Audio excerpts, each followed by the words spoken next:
नमस्कार साथीहरू। कोरियामा बस्ने धेरै नेपाली साथीहरूलाई ड्राइभिङ लाइसेन्स कसरी लिने भनेर सोचिरहनु भएको हुन्छ।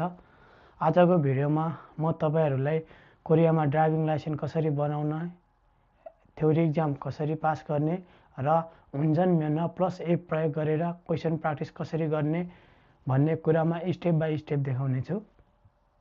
कोरियामा ड्राइभिङ लाइसेन्स लिन साधारणतया 4 चरण हुन्छ। सबैभन्दा पहिला सिन्जे खाम्छ,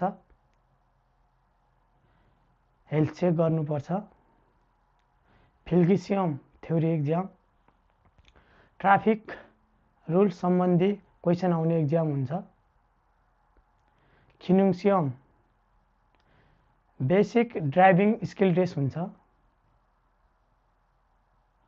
थोरोछुएङ सडकमा गाडी चलाएर फाइनल टेस्ट दिनुपर्छ। यी सबै पास गरिसकेपछि तपाईहरूले कोरियामा ड्राइभिङ लाइसेन्स लिन सक्नुहुन्छ। थ्योरी एक्जाम गाह्रो लाग्न सक्छ, तर अहिले मोबाइलबाट सजिलै पढ्न सकिन्छ। त्यसको लागि मोबाइलमा हुन्जन म्योन प्लस एप डाउनलोड गर्नुपर्ने हुन्छ। सबैभन्दा पहिला तपाईँ आफ्नो मोबाइलको प्ले स्टोर वा एप स्टोरमा जानुहोस्, सर्च गर्नुहोस् हुन्जन म्योन प्लस, त्यसलाई डाउनलोड गर्नुहोस्। त्यसलाई ओपन गर्नुहोस्। नेयङुल हगिन हासेयो भन्ने छ, यसलाई क्लिक गर्नुहोस्। सबैमा यो गर्नुहोस्, डाउनलोड हुँदैछ।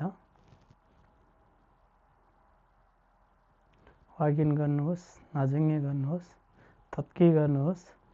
त्यसपछि हामीले यहाँ सबै कोरियन भाषामा देख्न सकिन्छ। तपाईहरूलाई ल्याङ्ग्वेज चेन्ज गर्नु छ भने थपोगीमा जानुहोस्। यसमा अन भन्ने छ, यसमा टच गर्नुहोस्। यसमा हामीले हङ्गुका गरेर छ, सन्देह गरेर छ। यसमा चाहिँ तपाईँले इङ्ग्लिस, कोरियन, भियतनाम र चाइनिज भाषामा देख्न सक्नुहुन्छ। हामीलाई इङ्ग्लिसमा चाहिएको छ भने इङ्ग्लिसमा गर्नुहोस् र अपडेट इथुमा टच गर्नुहोस्। अपडेट हुन्छ, एकछिन वेट गर्नुहोस्।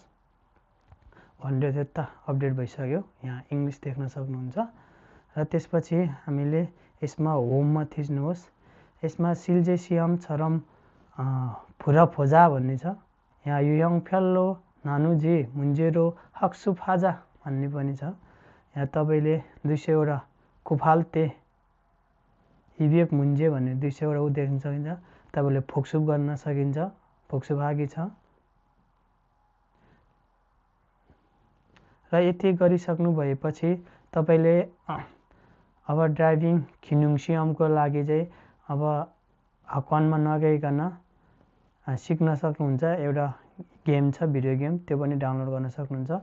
तपाईँको वरिपरि नजिकै हक्वान खोज्नु छ भने यो हक्वान छत्कीमा गर्नुहोस् र यहाँ तपाईँले सजिलै देख्न सक्नुहुन्छ। आफ्नो नजिकै कति किलोमिटर टाढा छ हक्वानहरू भनेर चेक गर्न सक्नुहुन्छ। 30-40 वटा क्वेसन प्र्याक्टिस गर्नुभयो भने थ्योरी एक्जाम सजिलै पास गर्न सकिन्छ। यो भिडियो मन परेमा च्यानललाई सब्सक्राइब, लाइक र कमेन्ट गर्न नबिर्सिनु होला। धन्यवाद।